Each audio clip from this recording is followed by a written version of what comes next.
Goeiedag iedereen, 1 januari 2024. Ja, ik ben nog even aan het fietsen. Wel interessant om even te kijken. Dus hier van Hulst, busstation met de fiets naar de Belgische grens. Meer bepaald waar dat dus de halte is van de lijnbussen. En ook de deelfietsen. Dus ik ga die rit doen met de gewone Hollandse stadsfiets. Zonder versnellingen. Ook even om de tijd te zien, gemiddeld, hoeveel doet men erover. Ik heb ook even, voilà. Het is geen koers, maar gewoon even gemiddeld kijken, wat doet men erover om met de gewone fiets naar de andere kant te gaan, naar België. Naar de halte van lijnbussen en deelfietsen. Zo. Wel even interessant. Ik heb ook de actioncam hierbij, die zal ik direct aandoen voor de video. Dus mijn vertrekpunt, Hulst Zandstraat, busstation.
Zo, hier de afslag. Ik heb momenteel, ja, hier 8 minuten van Huls busstation naar deze locatie. Dus hier de oude spoorwegbaan en dan verder heb je de fietssnelweg op het Belgisch grondgebied F411. Dus ik ga nu eerst deze route vervolgen tot het Klingspoor.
Zo. 20 minuten.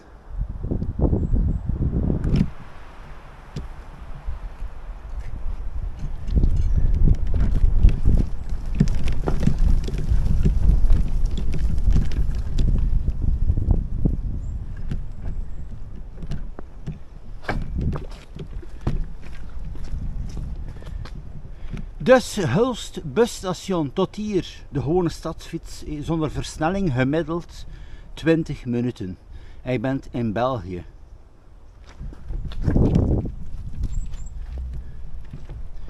Zo even verder het Klinkspoor en rechtdoor de aansluiting F411 fietssnelweg naar Sint-Niklaas. Toon ik ook nog even het bord, maar de deelfietsen staan links en ook de meerdere bussen van de lijn zijn ook wel aanwezig aan Klingenkerk. Dus ik ga nu zo dadelijk naar Klingenkerk. Dus nog even Klinkspoor en de fietssnelweg eerst in beeld.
U ziet hier Sint-Niklaas 11 kilometer, bijzonder modern, snel met die fietssnelweg. Dus nu ga ik naar de Klinge, dus hier heb je natuurlijk ook al een lijnbus, maar daar op de locatie van de Klinge heb je meerdere en dan ook die deelfietsen.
Zo, aankomst hier aan de Klingenkerk. Dus hier ook de borden, want ik zeg maar, dit is hier vlak aan de grens. Ik stond hier ook wel aangeduid. Dus hier heb je die deelfietsen. Ik maak er soms gebruik van, wat er interessant is. Het zijn digitale droppunten. Dus met de applicatie huur je die fiets. Je vertrekt en je kan hem afzetten in Antwerpen bijvoorbeeld. Deze fietsen zijn ook aanwezig natuurlijk in Stekene, in Sint-Niklaas. Hier staan ook de tarieven op. Kijk, 24 uur, 10 euro.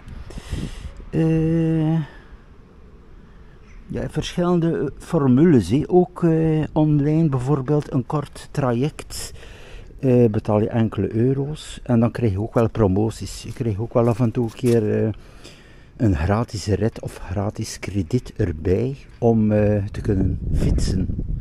Bon, het is bijzonder interessant. In principe zou het nog beter zijn dan die fietsen staan daar aan de fietssnelweg aan het Klingspoor, aan dat punt. Daar, en dat je dan eventueel je eigen fiets afzet en overstapt op dit. Maar ook het feit dat er geen deelfietsen zijn in de provincie Zeeland.